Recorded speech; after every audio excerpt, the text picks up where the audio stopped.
Hey everybody, it's your hospitality friend, Glenn. I'm super excited because we have a special series here you're about to watch an episode of focused on MGM Resorts International and the amazing people that run this world-class hospitality company. I got to thank our friends over at Uniguest for making this possible, and please check them out at uniguest.com because their hotel hub solution is going to connect your guest customer journey to your messaging and branding, making you more money and happier guests at the same time. Now, enjoy this special series. Took me a lot of years to pull this off, so I'm excited to share it with you right now.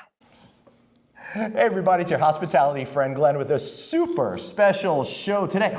Why is that? I got the incredible Bill Hornbuckle here, President and CEO of MGM Resorts International. I don't know why he chose to speak to me, probably because he doesn't know me yet. Bill, so great to see you. Good to see you. Welcome back. Hey, thank you so much. I've been a big fan of MGM for a really long time, but I'm an even bigger fan of people that started at the entry level and worked their way up. And it's incredible to me, you showed up here in 1977, right? 18 years old. I can't even imagine at the time if you were thinking that you could get a job like this or Las Vegas could even be a city like this. What was the answer that was like? no and no. Yeah, right. Of course, yeah. No, look, it was, today it's 2.5 million people, then it was under 300,000 people. It was a completely different environment. Literally the mafia was still present in like 7 of the 9 key places. Right. Et cetera, et cetera. And just to educate our people, that didn't really go away until Wall Street really came in and gentlemen like Kirk Kerkorian who started this. In the early 80s. And so they weren't operatives, but they owned pieces, et cetera, et cetera.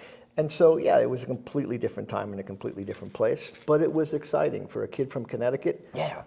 It was a place to come and really think about what you could do. Well, I'm a kid from Long Island. It never occurred to me to come out to here, and I wish I did. It must have been so exciting with like endless opportunity, or at least the perception at the time that you had endless opportunity, even though this city was nothing like it is today. No, look, some of it's luck, serendipity plays in this. So I was watching a UNLV basketball game. Back at the time, the original Runnin' Rebels were the thing in the 70s. And I'm watching this game, and at halftime, they have one of these deals that they often have, particularly back then. It was CBS. I remember this vividly. And they talked about the hotel school. And so I went I was going to community college at the time, and I went to my guy, and I said, hey, look, I saw this school, UNLV hotel. I'd be interested. And he can you help me? And he goes, yeah, I can help you. I said, and he goes, I can really help you. I said, why is that? He goes, well, the dean used to be my college roommate. Oh, cool. And so I said, okay. And literally 8 weeks later, I was on a plane here with 2 of my buddies. 30 minutes into the interview with the gentleman's name was Dean Vallon at the time, a legendary dean for the hotel school here. And I was here in August. We showed up on August 12th, 1977, and never looked back. So how's it going for you? Is it, it's okay. I think it's working out? It's working out okay. All right, so you're not going back to Connecticut. I'm an overnight sensation 47 years later. Yeah, but totally. Everything takes a while. And I find that people don't necessarily have the patience these days. They want to walk right into the executive level. But you started at the ground level, like schlepping bags and stuff like that. Well, yeah. Right? Look, what attracted me to the business, I was a bartender back. And back in Connecticut at 18, you could be a bartender. Well, that was when you could drink at 18 too, right? Back then, And so the social scene, the whole deal, I said, well, it's an interesting industry. Went to school for it, community college, ended up out here, but here was 21. Right. And so I got here. Yeah, I got here, surprisingly. I got here and I had no money. I mean, we literally had no money. I had taken a student loan and bought, like all intelligent kids do at 18, I bought speakers on the way out. My buddy and I came out in this van. We bought speakers for our apartment, and now I had no money. Right. So I had to go to work. And so I went to work as a busboy at the Jockey Club. Right. And I can remember, I don't know, 3 months ago, I'm sitting on the patio of one of the restaurants over here on the fountains, and I'm looking across at Jockey Club. I just started laughing. I was sitting by myself waiting for my wife. I just started laughing. That 47 years later, I'm sitting here as the CEO of this company is just... It's incredible. So how did you... One of the problems that I'm seeing with young people out in the industry is they don't necessarily realize in the hotel business and stuff that you could go above general manager. There's all these executive positions. You probably didn't realize that coming to this city. When did your eyes open to the fact that you could be a leader in this city and help grow companies? Well, to your point, it was later on. Look, back in those days, and I got lucky again. I was working for Hilton. Right. And so in terms of organized program, really had a management program, had an organization that you could kind of rely on to teach you. And this was back when they had the Las Vegas. They had the Las Vegas Hilton, which is now Westgate, and the Flamingo. I mean, literally, Baron Hilton was here often. They were making real money here in the context of Hilton's organization at the time. And so they paid a lot of attention to it. And so I got lucky. I happened to be there. I happened to be a desk clerk. I got literally found out by Baron Hilton one morning.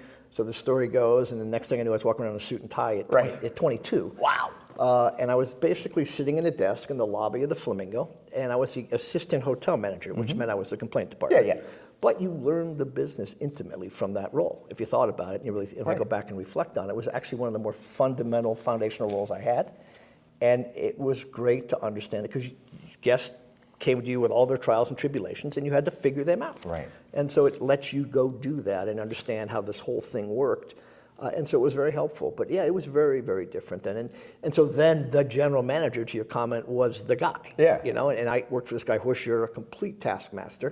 But he taught me a lot. And then as the town grew, it really wasn't until Steve Wynn took the vision for the Mirage, and I got to enjoy that ride. Right, just so people know, that was a seminal day in Vegas history, November 22nd, 1989, when that property opened. Right. And I was a VP of hotel ops at the time. And then we started talking immediately about Treasure Island, and then he got very interested in the site we sit on today, known as Bellagio. And suddenly it became a larger organization, and particularly from his eyes and his vision, he had big ideas for Las Vegas. And so, you know, to your point, Mirage was a benchmark for not a benchmark, but a real striking stone for the Las Vegas. It turned everything around. It did. And a little bit more history. The reason why this company became so big is Circus became Mandalay Group, which then merged with MGM after they bought out, after Wynn left to go do his own thing. So they pulled that all together, and you've been on an upward trajectory ever since with all these properties. So how are you thinking about your role as CEO today? What is your major responsibility besides to shareholders and all that? It's kind of, well, look, first and foremost to the team, the employees, the group, and the culture, and I'll talk about that. But it's interesting, if you take a step back, because we're talking about Kirk, you mentioned Kirk's name, Steve Wynn's name, Sheldon Allison's name. I grew up in an era here where there was founders of companies. Right, and Sheldon Adelson, of course, created Sands, the Sands Expo Center, which he was told, "You're a crazy man, what are you talking about?" And then all of a sudden conventions became a huge thing. And so I grew up with founders. And so now I find myself in a role where there are no more founders here. Right. To be honest, there aren't, other than some very small companies. And so, you know, you suddenly wake up and you realize you have the responsibility to take this destination, particularly at our scale and what we represent here, to the next place. And so that's telling and that's compelling in both instances about who you are, what you are, and where you think all this ought to go. We've been lucky of note to be involved on the ground level of sports and all that that's become for this community in this city. And now we're thinking about, okay, now what? Sports is great, and it's still continuing to grow, but now what are we going to do? Where are we going to go? How are we going to propel the city to yet again another height? Right, because you have to think Las Vegas has gone through so many different iterations. It's like one day it woke up and realized, oh, there can be money made off the casino floor. And since then, we've seen the percentage of income for a lot of these major resorts drop from almost everything to, I think, maybe you're below 40%. Well, this building, right? One of the world's most successful casinos. 70% is non-gaming revenue. That's unbelievable. Think about that. Right. So it's you know, hotels are real business, entertainment's a real business, retail, food and beverage, nightlife, all of that are real businesses. And that's up and down the strip. That's just us. It's everybody is in that context. And we all, 50-50, the bottom line is still gaming because of the margin in slot machines of note. All that said, people don't come to Las Vegas to gamble anymore. Of course they do. Right. They come for a reason, whether it's a sporting event, a convention, an entertainer they want to come see. What's the generation of the trip? The gaming piece has become somewhat ubiquitous. Now we all have different propositions and offers, and to some people it's everything. But to the general masses who come here on visits, it's what's compelling me to go? And it ain't gambling. Right. It's the event. No, I completely agree with you 100%. Now, of course, there are still people that are here for the gambling, and they do. But the vast majority of people are coming in for all of the other things that you offer out there. And I really love that you're focused right now on sports and entertainment. I love live music more than anything, and I travel so much for work. It's the only place I know that I could go see great concerts. So I do that, I do that often in town. But back to you being a leader and stuff like that. As you were going upon your way, did you ever hit like a roadblock and you're like, this is it for me? Like, how do I work through this? Yeah, I hit a couple. And I learned this lesson fairly early, but I left Hilton because Hilton traditionally didn't pay a whole lot of money. Right. And literally, I remember being the assistant hotel manager. My 6th day was a 12-hour scheduled day. I mean, this was not an easy gig. And they were paying me like $19,000 a year, which at relevant times is not much money. No. But I could double my salary to go be a hotel manager at a place called the Landmark. Wow. And I did it. Place had no future. It had no senior leadership to speak to learn from, et cetera, et cetera. And I just did the obvious, right? And it was a mistake. And I realized it about 3 months in. It was like, what have I done? Right. And I did everything I could then to find myself someplace else. In the meantime, literally the place went bankrupt. Wow. And I found myself, the owners went to jail for a massive SEC scam. Biggest in history. I bet you learned a lot too. The point is, I became the acting general manager at 28 years old. Wow. And I was doing, we were dropping slots 3 times one Friday just to make payroll. So you want to talk about pressure and about learning something and about how to keep a business alive. For about 9 months, I was in that mode. And I survived it. So that was the learning exercise. But the idea of grabbing for the money, to this day, with the exception literally of my last contract, I never asked for a raise. My philosophy is, and my recommendation strongly is, do what you love, be passionate about it, do a great job, and it will take care of you. And ultimately, if it doesn't, go find something else. Bill, I love that you say that, because one of my things that I try to share with younger people is that follow your passion and the money will always follow. Because if you're amazing at something and care about something, then the natural order of the universe is going to reward you. For and it doesn't always every day. No. And every once in a while, you get stuck working for an a-hole. But you know what? I've learned from them as well what not to do. Oh my goodness. Yes, I completely agree with you. And throughout my career journey, I've learned as much from people who I don't want to associate with as those who I do. I can't do it forever. No, but the good news is our incredible business seems to, I think, attract a lot nicer caliber type of person because they're imbued with that spirit of hospitality. So, on your journey here, you left Hilton, and just so you know, Hilton left Las Vegas. They spun off a company called Park Place, which held the real estate. They got out for a while. Las Vegas completely transformed, and now they're back with brands at multiple properties here around town. But where did you go after that Landmark? You learned your lesson. Golden Nugget. The Landmark, just so you know, if you ever watch, I think it was in Mars Attacks, they knocked down the building. That's an actual implosion. I was there. I was really there. So cool. I've seen the Aladdin, the Dunes, the Landmark all implode. And just in case, and Sands as well was that Nick Cage movie, the finale where the airplane crashes into the building or something. No, but at the Flamingo, I was assistant hotel manager, and I migrated my way into the sales office. And one thing we did back then very well is we leased planes, and we did what they call back-to-backs. And so you take a plane, go to Detroit, bring it to Las Vegas. You take the same plane, you go to Minneapolis, you come back, you get the people from Detroit, bring them back. And you do this round-robin thing. We did that very well. We filled a lot of hotel rooms. Steve Wynn had built the South Tower downtown and was not filling it. Right. And he said, who did that? And I was not the only, but I was one of those people who knew how to do that. I ended up in front of him one day for an interview, actually back in Atlantic City, which I was prepared to go to, God forbid, in the context of the weather. As an East Coast guy, I totally respect that. But I just got to the West Coast. Well, I'm sure you go visit Borgata. Yeah, I do. But I remember a cold February day going back there for an interview. Bottom line is I got the job at the Golden Nugget, and then from there it migrated into Mirage and then beyond. Right. That's pretty cool. Wynn had a Golden Nugget in Atlantic City. He did not like Atlantic City, said no to that. And the Golden Nugget downtown was great. That's the South Tower you were talking about? And so that was, and one of the things maybe a point of be known for something early on. If you want to get ahead early, what is it, who does this the best of the best, but who does this well, be known for something. And that was what I was arguably known for, that I could help put those programs together, knew the context, knew the people, knew the environment, and it worked. And so we were able to fill that South Tower with that kind of programming, and from that, Steve was able to build something called the Mirage. Yeah, and you got it. You were in part of that team too. And if you want to go back to ancient history, I'll put a link in here. I interviewed Paul Steelman, who's architect over that whole project, and again, one of the most seminal projects.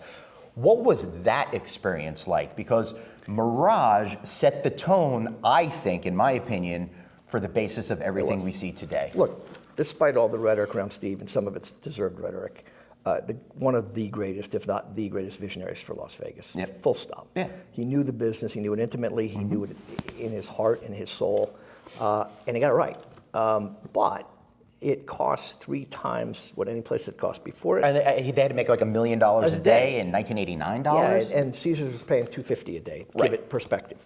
And we got lucky the first year. Thankfully, we might not have made it. A Japanese guy comes along, and I think that first year he lost like $90 million or some silly amount of money. It was a lot of money. Oh yeah, it's back when Japanese real estate was huge. Think about that. Yeah, and he was one of those guys. And so it propelled the whole thing, and then it stuck, and then it worked. Siegfried and Roy became a phenom, and the rest is kind of history. But he, brought resort. He brought first-class restaurants. He brought real entertainment in the context of programming. And it all just compelled and compiled itself into ultimately what became quickly Treasure Island. Yeah. Just an idea and a theme. Was that 2 or 3 years later? Was that quick? It was 93. 93, so 4 years later. 4 years later. Yeah. That's pretty amazing that you opened this, I think it was $600 million at the time. It was. To immediately find such success that you could open up a sister property to it. And the synergy worked and a bunch of other reasons. And then obviously this was the biggest undertaking, Bellagio in 98. This was, if I recall, $1.75 to $2 billion back in 1997? It was 1.75, and it was argued that it was too much. Now, history would say, no, they got that wrong. But at that point, I'd already started working for MGM and Mr. Krikorian. I think one of the reasons they hired me is because I knew this company so well. Right. And so, because I can remember several occasions getting drilled on, tell me about this, tell me about this, tell me about this. Anyways, we ended up taking over this company in 2000s, and we've been stewards and growers of it ever since. What was it like working with Kirk Kerkorian in terms of learning and stuff? So, take Steve for what I mentioned and what he was and what he is. Look at Kirk, and it's a completely different animal. And these are the two of the biggest names in Las Vegas history. And I'll give you a couple stories. And I might even argue Perry Thomas, the banker, is another one. But he helped in the beginning. Kirk was a gentleman's gentleman. He was as kind and as soft as could be until it was time to attack and do something, i.e., we bought this company literally in 4 days. What? Yeah, it was there was a thing leading up to it. Right. The actual offer to shake hand was 4 days. Wow. So with Kirk, though, this is simple. So I get hired by then Terry Lanny, who was the former CEO at Caesars and went there. And I had been a short stint as president of Caesars. That's how he got to know me. And they hired me, I think, to be the president of MGM Grand itself, the hotel. I think more for the knowledge about this. But anyways, that's what they hired me for. And I talked to Kirk on the phone before I got the job. And he says, I'll see you in the near future. So I'm walking through the hotel. I'm not on the job 2 weeks. And I see the buffet line of about 50 people, and about 30 people back, there's a guy who I recognize, I think is Mr. Coyne. All right. But I say, no, that can't be him. Because he's waiting online. I go over there, I introduce myself, it's Kirk Kerkorian. Right. I said, Mr. Kerkorian, hi, I'm Bill Hornbuckle. He goes, oh, Bill, nice to meet you first. Blah, blah, blah, blah, blah. I said, Mr. Kerkorian, what are you doing? He goes, I'm waiting to go to lunch. I said, well, let me escort you. He goes, nope. So now I'm talking to him for 20 minutes because now I'm going to stand with him the whole way in. And he gets to the cashier and he pulls out a $20 bill. Wow. He owned 57% of the hotel at the time. And so it just speaks volumes about who he was, what he was, how we thought about the business. Well, he's really taking a pause to look at it from the customer's point of view as opposed to doing it from some sort of office. Yeah, and he was just really big picture. You know, he would, at the time, he owned 57% of the company, so he commanded the boardroom. What a surprise. Yeah. But when it was time to do something, he just jumped on it. He instinctively and intuitively, he knew what he wanted. Obviously, he created the International, which became the Las Vegas Hilton. He was the first to contract Streisand, Elvis Presley, so he understood the market well. And you know, so he was an amazing gentleman to work for. Yeah. He wasn't day to day, but he was a big idea guy. Yeah, and that's really important. So how did you develop your leadership style? Just over time. A couple things I learned along the way. Make sure you spend the time to tell employees why something's happening or why they're doing it, because if they understand that, they'll do a whole lot better. And so spending that time to do it and to know it, it's trite, but it's not really. Treat them as you would want to be treated. Right. And I've literally had 50 jobs in these businesses, so I know a lot of them intimately. that gave me street cred, if nothing, at least to start. No, Totally. But then you have to prove yourself. Yeah, I have to. But it gave me street cred, and so being able to talk to them, and I understand how can we help, what's going on, why are you doing that? Well, this is why we're doing it. All that kind of dialogue, it went a long, long way. And the other thing I believe leadership is about and needs to be about, particularly when you're in these big, scary buildings and there's just a lot going on, is that you make people feel secure for their jobs. And so to the extent they feel like you're sponsoring and you're behind them and you'll protect them from things that could happen, meaningful. To the extent they think you're the big bad wolf, doesn't go well. And I've seen 100 people implode on that because while they're smarter, while they're probably far more educated, while they probably even have a great idea, managing, and the average 28-year-old who wants to be the GM tomorrow, the one thing they haven't learned is how to lead people. And that's the thing that just takes some time and some focus and some energy. It really does. And I think we make a mistake when we're younger that we think we know everything and do everything. But it really is a matter of being in the trenches every single day and learning these valuable skills. And you look back after your 10,000 hours or whatever it is and realize you finally know what's going on. So how do you balance, you could be the hero, but how do you balance sharing some like bad stuff that's going on, unpopular decisions? As transparently and as quickly as you can. I have this expression, bad news fast, good news slow. And I like to get it that way, and frankly, I like to give it that way. And so to the extent, something's not going right in a group, a department, a hotel, or whatever, say, look, this isn't working well. This is how I feel about it. Am I right or wrong? Let's talk it through, and then what are we going to do about it? And having at least initially a response that people aren't afraid to tell you what's really happening is key to cutting a lot of noise and a lot of time. And so just having that relationship where it's like, well, if I tell them what's really going on, am I going to get fired? The answer is no. Well, then you're in a good place to start. And look, not everyone performs, not everyone gets to the finish line here, but having that kind of rapport is essential.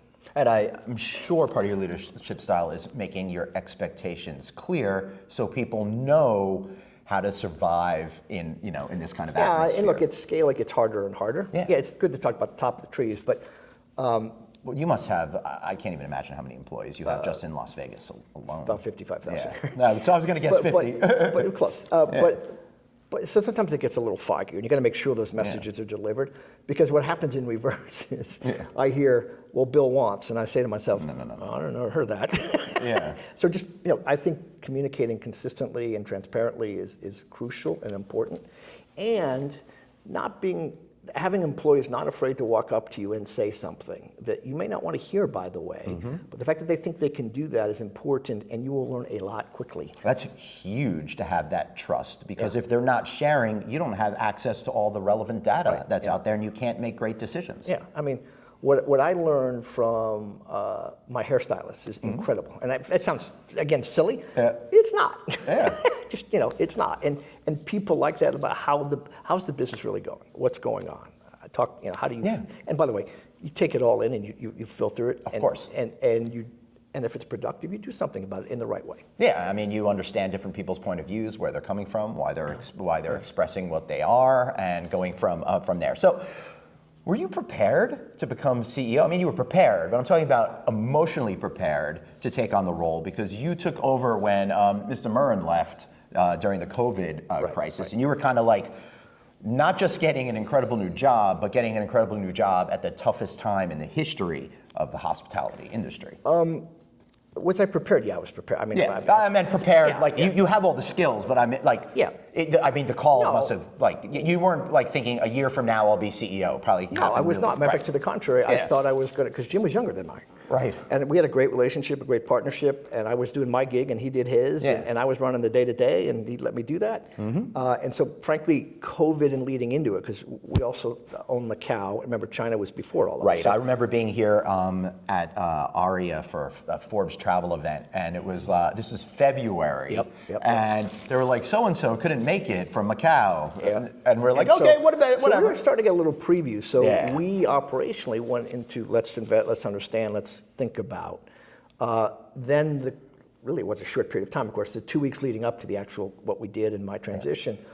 I was hardcore into what are we doing, how would we do this, what might we do if this happens, and then the transition happened quickly, and I was just doing the same thing. And frankly, at that speed, It was all instincts. It was like we weren't doing analyst reports. Well, there's also nothing to base it on. No, so at that scale. You're utilizing your entire career's worth of knowledge in order to try to figure out a way. And obviously they weren't alone. All of you hoteliers out there that were in the industry at the time realized what a horrible, difficult situation it was with no clear end in sight. Look, for us, it lasted 7 weeks, 8 weeks. We laid off 62,000 colleagues, which was brutal, without an end in sight, because we didn't know. And first we thought it would be 2 weeks. No, I know. Then about the third or fourth week, we realized, this is going to be longer, and who knew how long. And about the 7th or 8th week, I think we started to bring some, but we purchased, we still have it if you're interested, $17 million of plexiglass. I mean, we had plexiglass everywhere. But we got ourselves operating again, and we slowly climbed out of it for a couple of months. I remember from resurgence in January of 21, and then when we got through that in March or April, it went like a rocket ship. Not that you ever can in this job, but when did you go, I think by the fall of 21, I felt we were going to get out of it. Because we were burning $300 million a month. Oh my. Yeah. Goodness. So it was, those 2 months that we were completely down. It was like, well, that was expensive. Yeah. And Macau, while it opened for 3 years, Macau was and that wasn't helping any, by the way. Now that finally obviously returned and then some, but it was difficult times. What did you learn coming out of that? Trust your instincts. Yeah. Don't be afraid to make a decision. I think you're. I mean, I've learned. I know what you mean at scale. But I think as far as human beings go, we don't trust our guts enough, and the gut is really an amalgam of everything I think you've been through in your entire life. And gonna bring up another Malcolm Gladwell book, Blink. It's really all about, you get that sense based on all of those decades of experience. So. But we had gone through the Great Recession. We had gone through 9/11. I mean, there was a bunch of stuff that Las Vegas upped and down. And this was obviously the biggest one, but it was trust your instincts, because generally you'll get it right. Do you find coming out of that other end, like whatever comes your way doesn't affect you as negatively anymore because that was such a colossal crisis? We're calmer about most things. That's what I'm saying, Yeah, I don't. Well, I'm just thinking. That's fair. That's fair. For me personally, like I feel like I was through such a large crisis and lost my entire business, and then I had to build it back. So no matter what happens, it's not as severe. And I don't feel it's as severe. Yeah, that's fair. That's very fair. So what about talent? You've got 55,000 people here, and a number of them have got to be great future leaders. How do you, within this company, identify those people and help them shine and reach their utmost potential? So look, we had all levels have various programs, starting with something called the Management Associate Program, where we go get fresh college kids out of UNLV and other colleges. We nurture them, we bring them into the company, and we hopefully grow them. We have mentorship programs. Wonderful. We have senior leadership programs. The higher you get, the more personalized and tailored they are. Like I have 5 people, maybe 6, in my direct remit that I am personally talking to consistently about where you going, how you going to get there. A couple of them want my job, and okay, what's that mean? And we triangulate that down to not every level, because it gets crazy. But we triangulate that down to directors, executive director and above. And generally it works. Look, we're prime pickings. We do things relatively well around here. We have relatively large scale operations and policies and procedures. And so, we gotta be always careful of getting picked. But generally speaking, I think the culture is important. And I think what we do around here and how we represent that culture is important. And look, it's a great place to make a living. How do you keep a culture of innovation going, man? At scale, it's difficult. Yeah. One of the things, I have this expression called the culture of yes. And what that means is at this scale, over all the things we've been through, we end up with policy and procedure on top of policy and procedure. Right. Well, something happened and a lawyer did something. Something happened and the compliance guy did something. Something happened with regulators and we did this. And you wake up one day and it's like, well, you can't breathe. And so I got to a point where in 22, I said, wait a minute. Because a couple stories resonated with me about guest experiences that didn't resonate well. And I said, stop. We need to have a simple idea of a culture of yes, which means maybe I can't do this, but I will figure out how to make this appropriate and right for you, whether it's an employee or a guest. And so that's, I think resonated through the company and has helped us at least think about that, idea. And the other thing is, if you violate a policy or procedure, as long as it's in that vein and believed to be in that vein, chill out. Right. We'll figure it out. Yeah, totally. I love that approach. But how do you get to people to actually believe that in their heads? Because there's so many companies that we've been. You know what I'm asking. When the first time they do it and nothing happens bad to them, you know, this is the simple example I gave, but this is a true story. Guy and his wife, he's in Dallas, she's in Seattle. They're tech folks. They want to come to Vegas for the weekend. He says, I'll meet you there Friday. She makes the reservation. He shows up 5 hours early here at Bellagio. Right. Do you think he could check in? Because she made the reservation? Right. No, because he sits in the lobby for 5 hours. Think about that. Yeah. So I get this story. It's like, whoa, yeah, because one day 5 years ago something happened when we let a guy into a room and Yeah, stop. Yeah. Stop all that. Say yes in that circumstance. Figure it out. Right. And to the moment that desk clerk in that example, or that assistant hotel manager knows that they're doing the right thing with the right approach and they're safe, that's the day this thing really takes off. But I also like that ethos of just because we've done it one way doesn't mean we have to continue to do it that way, because maybe that a policy that you had made sense 10, 15 years ago, but the universe has changed and it doesn't work that way. But there are so many that you got to keep. You've got to give people the individualized freedom to make a decision. Right. And then you can coach it later. And here's the other thing. Hopefully, and I know this is starting with me, but hopefully we don't personalize coaching. We professionalize it. What I mean by that is, you're not the stupid idiot who did this. But let's talk about the circumstance you were in and how we won't do that again. Right. Yeah, just in general. And that's a tough thing for some frontline management to learn and to know. Yeah. You know, they get frustrated. They're only human beings at the end of the day. And so they personalize things. And the moment you personalize it to me as doing bad, I shut down. Bill, that's such a hard thing to do though, right? Because we're all insecure people on some level. So we take things personally. Right. I think it's incumbent upon each of us to try to figure out a way to get out of that mindset and be in that culture mindset of growth and understand that we're not born perfect beings and we have stuff to learn from people who have been and as a manager or supervisor, trying not to personalize scenarios that have happened. And even if you feel like the guy is just like, what did I do? I shouldn't hire this guy. At the end of the day, particularly for a coaching exercise, you cannot personalize. You have to, I call it professionalize it. Yeah. Let's talk about what happened. Let's talk about why we can do this differently in the future. Whatever nomenclature you want to use, the moment it becomes personal, it is all downhill. Yeah, so what we're talking about is setting the stage for people to be confident in their decisions so that they feel safe and secure within the organization to make guests happier. So talk about making us happier, Bill. How are you thinking now about where we're headed with Las Vegas and hospitality and gaming and all these kinds of things? There's a couple broad things going. For Las Vegas, sports has become a real thing, and it's very helpful, particularly at the right moment in time. We were ripe for it. Yep. We started boxing on, and we didn't start boxing, it's differently. Golden Knights, woo! Yeah, but we've hosted, but the Golden Knights were a fantastic thing. And it feels like you started boxing, because boxing and MGM Grand Arena are like synonymous to me. Tyson, the whole, and so it was great growing up with all that. And all that being said, though, we're on the precipice of now a baseball team. Yeah. We're all over the idea of an NBA expansion team, and we'll have all the professional sports. And I've said this 100 times, I'll say it again. It takes a 3-hour event and makes it a 3-day experience. Yeah. And so that for Las Vegas is a major undertaking and a major win. What's next? Market's changing. Millennials think different about gaming. Anyone younger than that, everything up to and including, it's interesting.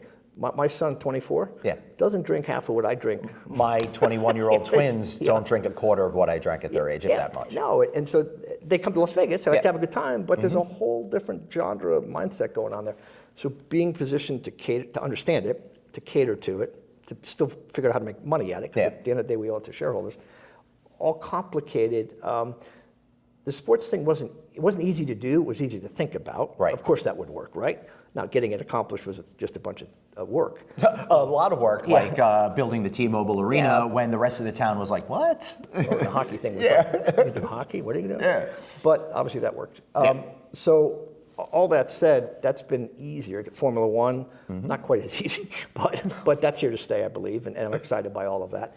So it's really, we're all dabbling with experiential. The thing back here, this Area 15 thing does 3 million people a year. It's like, that's interesting. I don't know if they're making any money at it yet, But the idea that people want to go see and experience those things and do those things is interesting to me. It is, and with Universal Horror opening up a permanent facility over there, I think that's going to get a lot more eyeballs. Although I am a little skeptical because there used to be a horror thing right here on the Strip years ago. I'm forgetting who put it on, but it only lasted like 6 months. You remember? But part and parcel to that whole thing, it makes. For Las Vegas, I wish them well.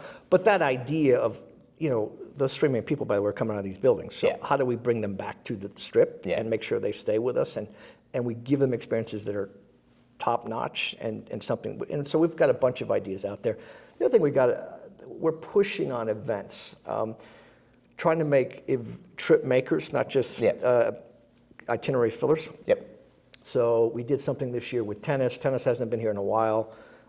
We're trying to promote different things that haven't been here in a while and bring them to a level where people would come and want to come for them. I mean, when you have I'll just say like a Bruno Mars or something like that over at Park MGM, people are going to come for that. I happen to be in town and saw Sammy Hagar, which was awesome, by the way. But a lot of people there, I was running solo that night because I was in town for a gig, but a lot of people there flew in just to see that event. Yeah, it's interesting that, particularly some of the, God bless the old timers, and I'm one of them in terms of music. So my kid was, who's Sammy Hagar?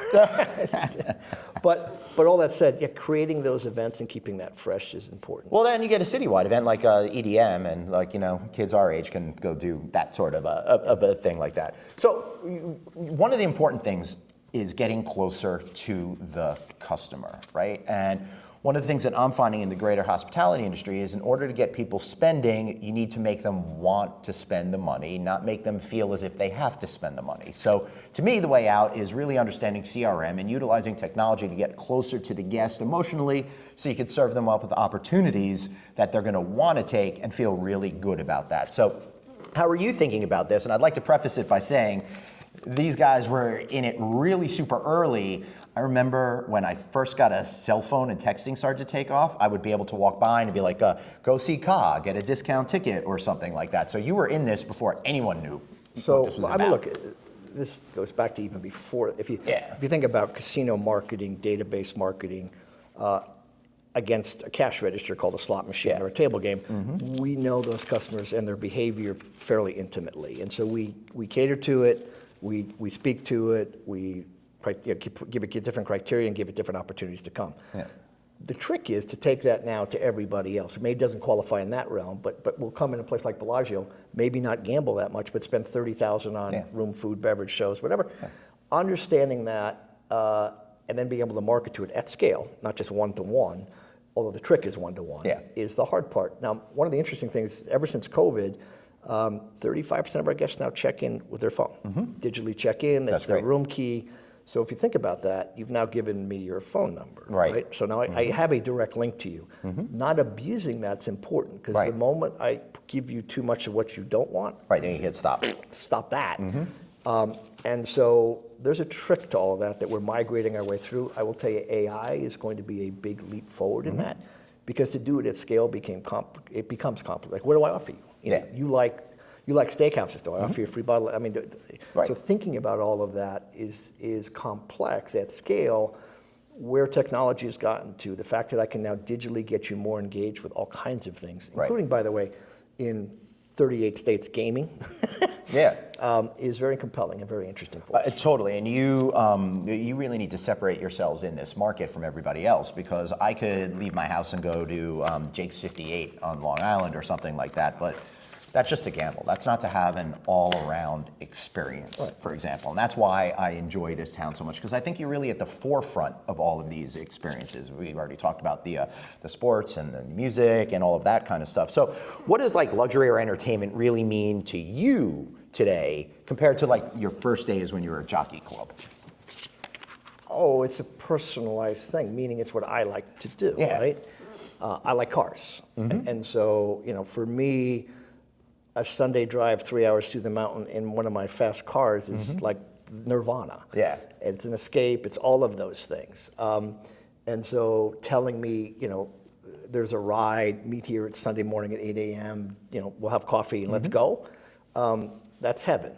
And so understanding that about me and understanding that about our customer, knowing that somebody is a huge Lady Gaga fan, and therefore making sure we have the right thing available to them at that moment is not hard to do. Data is there, but combing through it, getting it all right, tuning it to the individual is the trick. And so, so luxury is It's going to be a personalized thing. huge trick. You're going to have like a Lance Burton or something like that. Look, there's a certain quality of event or hospitality and accommodation and service you would expect at various different market levels.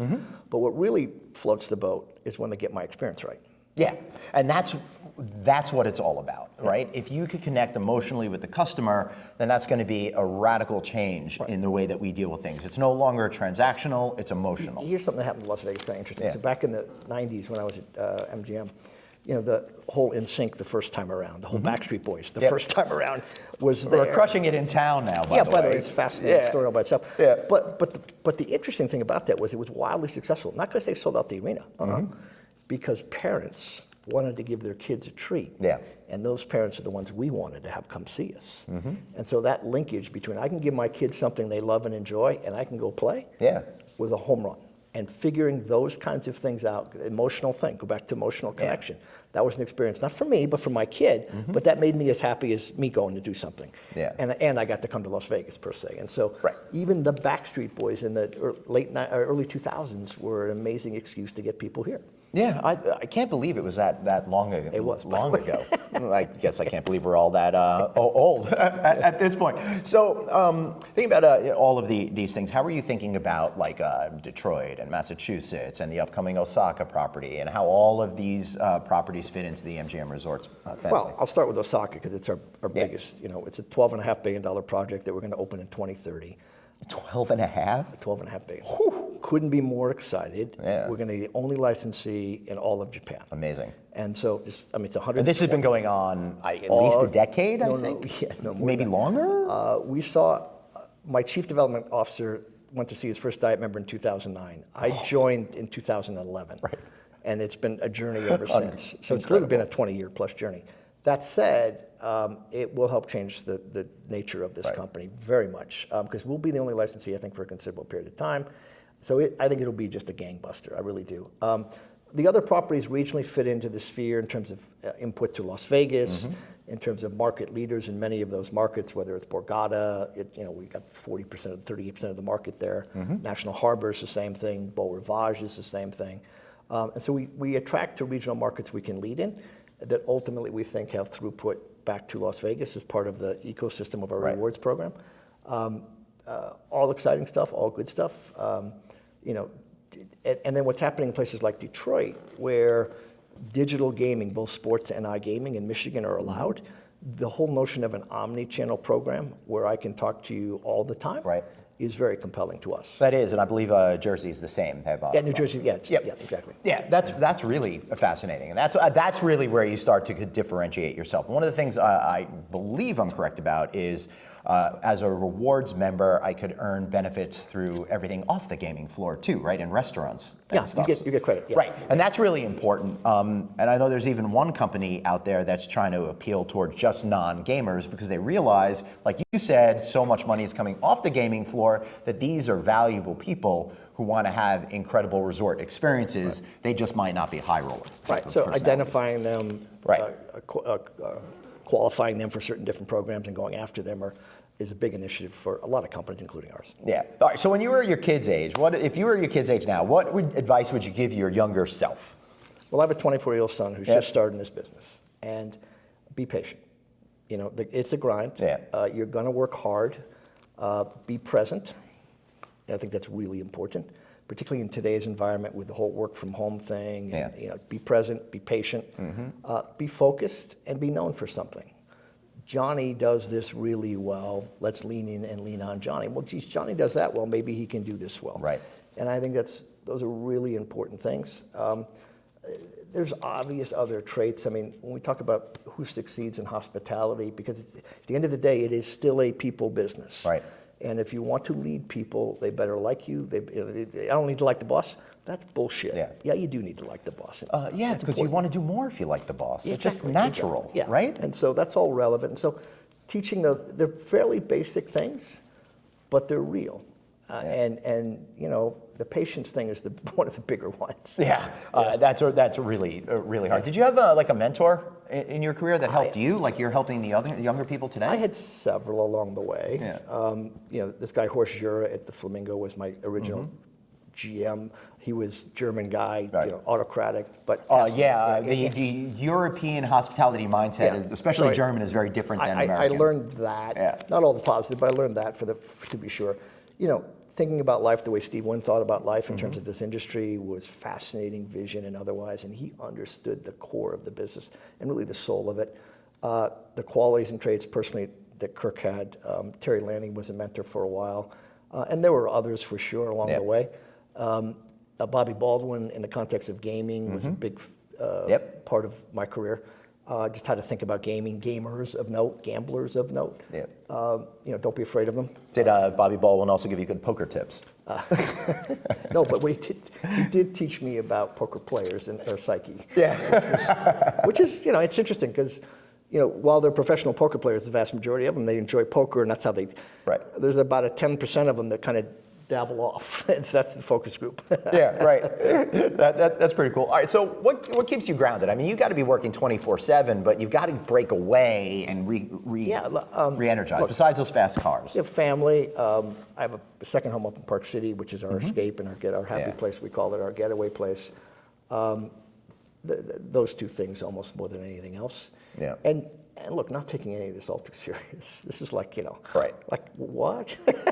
This is kind of crazy. But that's got to be the ultimate easier said than done type of a thing, because you're dealing with you get stress, pressure, so much. Yeah, you get pressure, stress.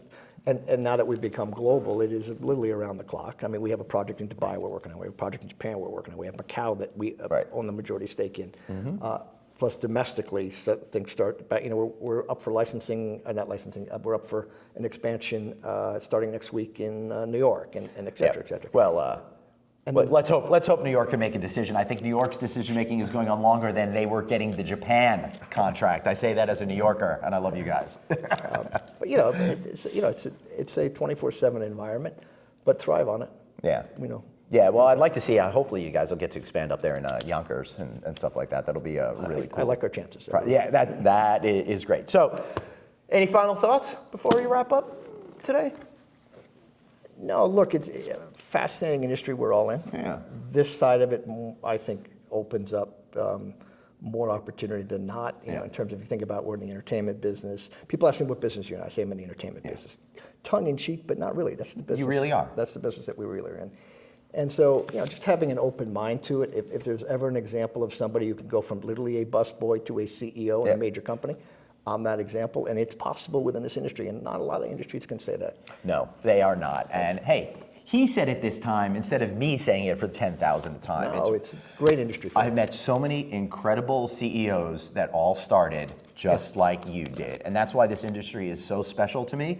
I know so many CEOs without a college degree that worked their way up. And that is what matters most. Hard work, discipline, being who you say you're going to be, and continuing to get uncomfortable with being, comfortable with being uncomfortable, so you could keep grow. pushing yourself. Yeah. Thank you so much, Bill. Okay, I really appreciate it. This has been awesome. Thanks for you for watching. Hey, be sure to like, subscribe, and all that kind of stuff to our videos. We'll see you next time right here on No Vacancy.